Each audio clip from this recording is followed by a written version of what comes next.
নদীপুর গ্রামের এক প্রান্তে জরাজীর্ণ এক কুঁড়ে ঘরে বাস করত দুই ভাই, এক বোন আর তাদের অসুস্থ মা। দুই ভাই জসিম আর করিম ছিল ভীষণ লোভী।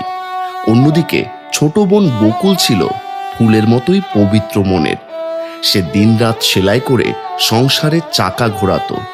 সে সংসারের জন্য অনেক কষ্ট করত, তার জন্য সংসারটাই ঠিক ছিল। এই বকুল, ঘরে কি খাওয়ার কিছুই নেই নাকি? সেই কখন থেকে পেটে ইঁদুর দৌড়চ্ছে, আর বুড়িটা এত চিল্লাচ্ছে কেন? মরেও না, শান্তিও দেয় না। ঠিক বলেছিস ভাই। বকুল, তো সেলাইয়ের টাকাগুলো কোথায়? বের কর বলছি। আজ একটু মাংস ভাত খাবো। যা যা, সেলাইয়ের টাকাটা নিয়ে আয়, মাংস নিয়ে আসি। বড়দা, ঘরে এক মুঠো চাল নেই। সেলাইয়ের টাকা দিয়ে মায়ের ওষুধ এনেছি। ডাক্তার বলেছে মার কয়েক ঘন্টা বাঁচবে। মায়ের জন্য খুব খারাপ লাগছে আমার দাদা। ওষুধ এনেছিস মানে টাকাগুলো নষ্ট করলি, তাই তো? বুড়ি তো মরবি, শুধু শুধু টাকাগুলো জলে ফেলার কি দরকার ছিল? বুড়ির জন্য সঠিকভাবে খেতেও পারছি না একটুও। ভাই, এই ভিটেটুকু ছাড়া তো আর কিছুই নেই। মা মরলেই ভিটেটা বেচে দেবো, তারপর শহরে গিয়ে ফুর্তি করব, বিভিন্ন বারে গিয়ে আড্ডা মারবো। ছি মেজদা, মা এখনো বেঁচে আছে আর তোমরা ভিটে বেচার ফন্দি করছো? তোমাদের কি একটুও মায়া নেই? বকুল, বকুল, জসিম আর করিমকে ডাক মা। আমার সময় শেষ। তোদের একটা গোপন কথা বলে যেতে চাই। গোপন কথা মানে কি? কোনো লুকোনো টাকা নাকি? চল চল চল করিম, তাড়াতাড়ি চল। বুড়ি মনে হয় মরার আগে সোনার খোঁজ দেবে। জসিম, করিম, তোমরা সারা জীবন শুধু অলসতা করলে, কিন্তু আমি চাই না তোরা না খেয়ে মর। তোদের বাবার আমলের একটা গোপন কথা বলি। এইসব ভনিতা ছাড়ো মা, আসল কথা বলো, সোনা কোথায়? সোনা? হ্যাঁ, সোনা আছে উত্তরের মায়াবনের শেষে। শেষে যে পরিদের গুহা আছে, সেখানে তোদের পূর্বপুরুষের আমলের এক সিন্দুক হীরা জহরত লুকানো আছে। পরীরা সেটা পাহারা দেয়। এই পরিদের গুহা, এক সিন্ধুক হীরা? মা, তুমি এতদিন এটা বলনি কেন?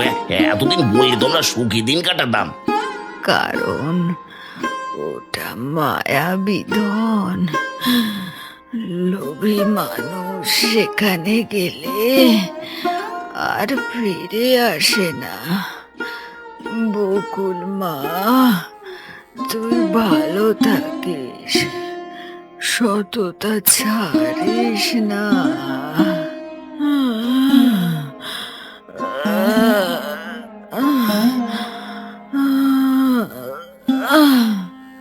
মা, মা গো, ও বড়দা, মার নেই গো।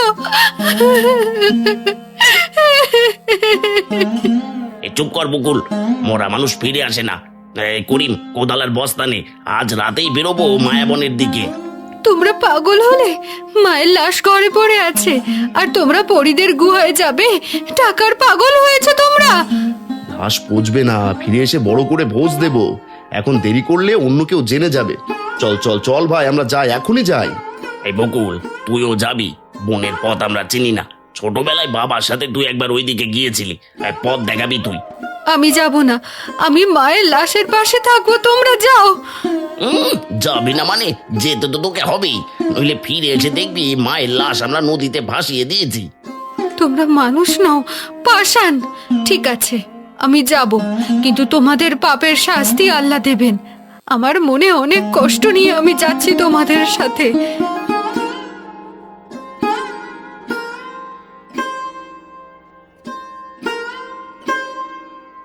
লোভী এসেছে, লোভী এসেছে, সঙ্গে নিয়ে এসেছে মরণ। ফিরে যা, ফিরে যা, এখানে থাকিস না, ফিরে যা লোভী। ভাই, কে কথা বলে? ভূত নাকি? তোর বোকা, ওটা একটা তোতা পাখি। আমি সাধারণ পাখি নই, আমি মিঠু, পরীদের বনের পাহারাদার। তোমরা কি খুঁজছো, মৃত্যু নাকি সোনা? এই আমরা সোনা খুঁজছি, তুই যদি পথ জানিস তো বল, নইলে তোর ঘাড় মোটকে দেবো। পরীদের রাজ্যে গায়ের জোরে কিছু হয় না রে লোভী। মনে রেখো, যা দেবে তার দ্বিগুণ ফেরত পাবে, আর যা কেড়ে নেবে তার সবটুকুই হারাবে। মিঠু পাখি, আমাকে মাফ করো, আমি আসতে চাইনি, আমাকে জোর করে আনা হয়েছে। মিঠু পাখি, মিঠু পাখি, আমি না আসলে এরা আমার সাথে খারাপ ব্যবহার করতো, তাই আমি বাধ্য হয়ে এসেছি। জানি আমি বকুল, তোর জন্যই এই বন, বকুলের জন্যই তোদের এখনো পথ দিচ্ছি। সোজা উত্তরে চল, ঝর্ণার পাশেই গুহা। সামনে একটা সুন্দর নদী। নদী পার হওয়ার কোনো রাস্তা নেই। পথের মুখে দাঁড়িয়ে আছে দুই প্রহরী পরী। এই নদী পার হব কি করে? এই পরিগুলোকে আমাদের যেতে দেবে? এই পরিগুলো আমাদের যেতে না দিলে তো আমরা পার হতে পারবো না। এই নদী পার হতে হলে ভারী কিছু বিসর্জন দিতে হয়। তোমাদের কাছে সবচেয়ে মূল্যবান যা আছে তা দিয়ে যাও।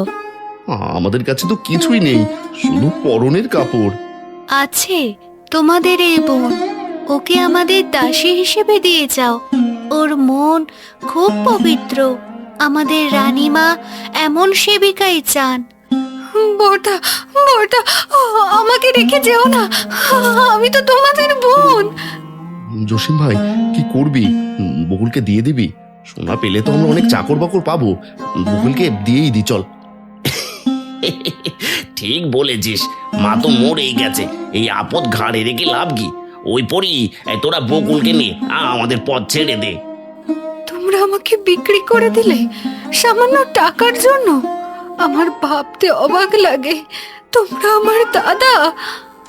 ধিক্কার তোদের, নিজের বোনকে পণ্য করেছিস।